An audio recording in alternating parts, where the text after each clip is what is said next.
Mi nombre es Daniel Fernando Botero Castro, soy del Colegio Rodolfo Ginás de la profundización de BQ y les voy a hablar en este video acerca de cómo se relaciona la fotosíntesis con las capas de la Tierra desde un lado bioquímico.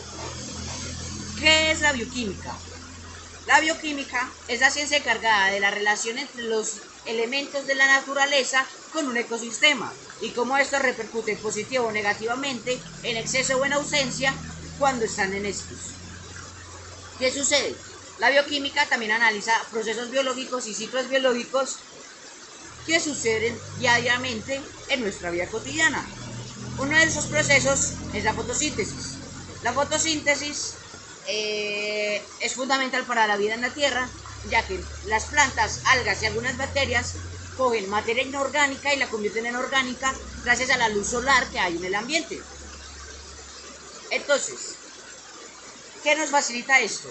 Al nosotros tener la materia inorgánica en circulación constante para producir materia orgánica, nos permite que las plantas y los demás ecosistemas se mantengan vivos y produzcan oxígeno como subproducto. Existen dos tipos de fotosíntesis, la fotosíntesis oxigénica y la anoxigénica. ¿En qué consisten estas? La fotosíntesis oxigénica es la que produce glucosa y O2 como subproducto.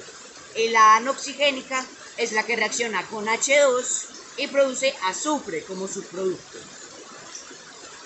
Esta que se ve acá es la ecuación de la fotosíntesis. Como pueden ver, 6 partículas de agua reaccionan con 6 partículas de dióxido de carbono.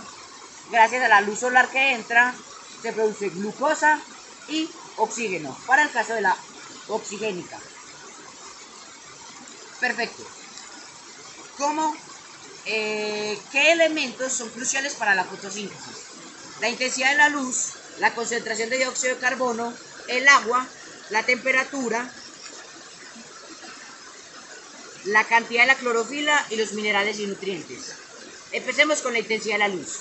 Como les decía antes, la luz es crucial para hacer este proceso, debido a que gracias a él ocurre la reacción entre ambos tipos de moléculas, las inorgánicas y las orgánicas.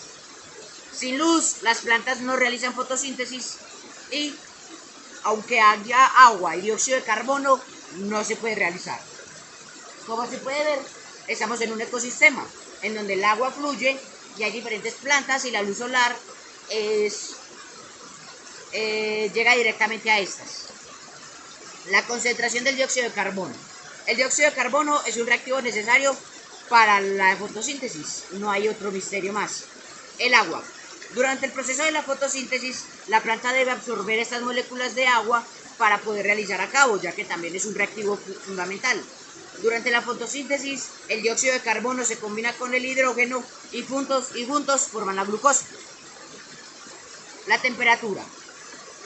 Para explicar este punto, es importante explicar que la fotosíntesis posee un pigmento llamado clorofila, requiere un pigmento llamado clorofila. Dicho pigmento se encuentra en las plantas, que les da su distintivo color verde, en las plantas, algas y algunas bacterias. La temperatura juega un papel, ya que las enzimas se ven afectadas por estas mismas. A bajas temperaturas, la tasa de fotosíntesis está limitada por el número de colisiones moleculares entre las enzimas y los sustratos. Y a altas temperaturas, las enzimas se desnaturalizan, lo que equivale a que su estructura y función se ve alterada. La cantidad de clorofila. La cantidad de clorofila es indispensable para absorber la luz solar que requiere para convertir el dióxido de carbono y el agua en glucosa. Las hojas contienen el mayor índice de clorofila y las plantas en condiciones precarias de iluminación sintetizan más clorofila para absorber más luz.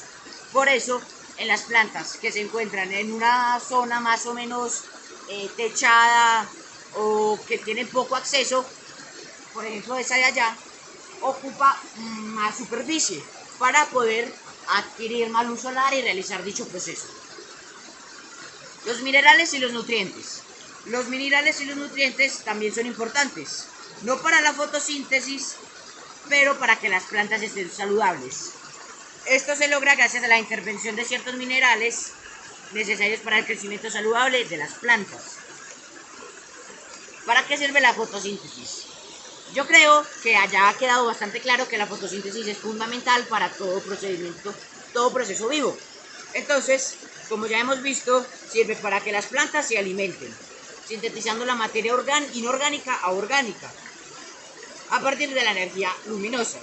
Gracias a este proceso, las plantas se alimentan y liberan O2, que es el oxígeno que nosotros consumimos. ¿Qué componentes se necesitan para llevar a cabo la fotosíntesis? ¿Cierto?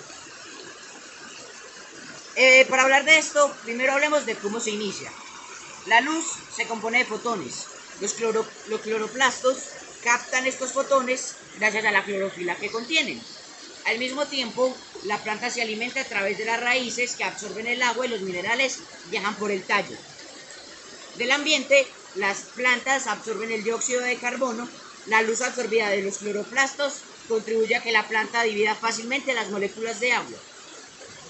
De esta división se utiliza el hidrógeno para formar la glucosa, la cual se transformará en otros componentes orgánicos como la sacarosa, el almidón, los lípidos, las proteínas y la celulosa. Además, durante el proceso se sintetiza una molécula fundamental para los organismos vivos, que es el ATP o trisfosfato de adeosenina, que es la principal fuente de energía de nosotros. El O2 restante del agua pasa a liberarse y a desecharse. Listo. Una vez que tenemos claro qué es la fotosíntesis, podemos hablar de cómo se relaciona con las capas de la Tierra. La Tierra posee 3 capas: el núcleo, el manto y la corteza. La corteza se divide en atmósfera, litosfera y hidrosfera. Hidrosfera es esta que vemos acá. Esto es la hidrosfera, todo el agua que se encuentra en el planeta Tierra. La litosfera, que es la tierra que se encuentra en esto mismo. Y la atmósfera, que es el oxígeno y las demás moléculas que conforman el aire, ¿cierto? El manto se divide en el manto interno y en el manto externo, y el núcleo en el núcleo interno y en el núcleo externo. ¿Cómo se relaciona la fotosíntesis con el núcleo? Bien, la función del núcleo radica que en él y su composición de níquel y el hierro fundido ha creado algo llamado corriente magnética terrestre.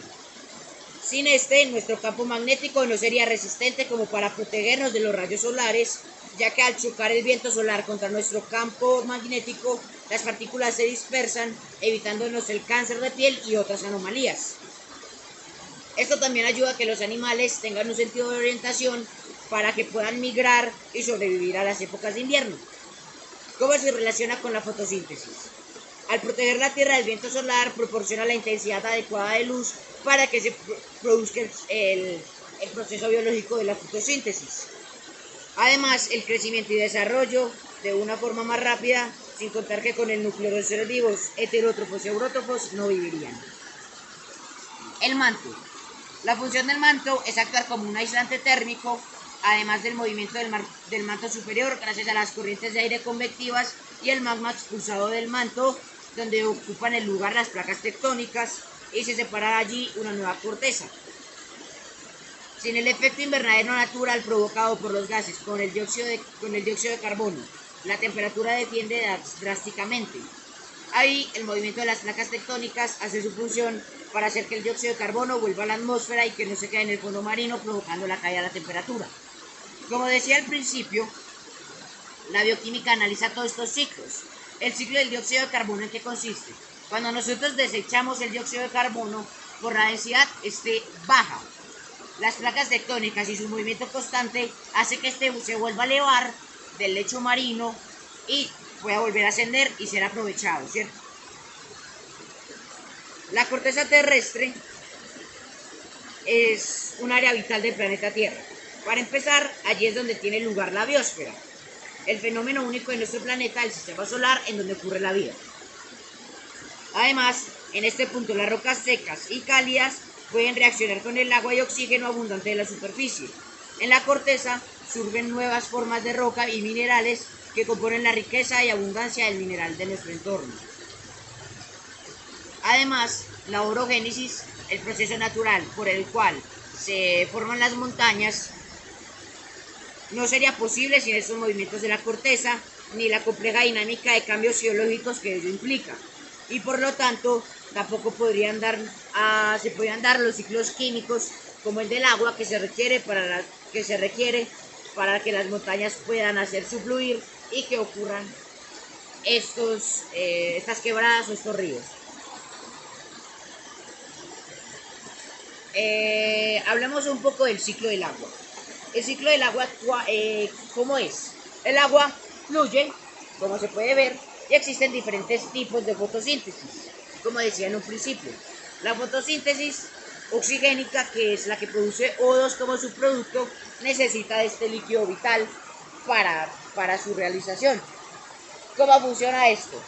El agua seguramente desembocará en un río, dicho río desembocará en un río más grande y ese río más grande desembocará en el mar. En el mar el agua se evapora, sube, en la parte de las nubes se condensa y debido al peso cae y se repite el ciclo. Así funciona infinitamente para que el agua se pueda volver a utilizar en diferentes procesos. ¿Ok? Así es como la fotosíntesis juega un papel crucial para nosotros, ya sea para la vida, el sostenimiento del planeta, para el sostenimiento de un ecosistema, para que fluya esta agua, para que las plantas puedan vivir y que nosotros nos podamos alimentar y los animales puedan vivir. Esto sería todo. Muchas gracias y hasta la próxima.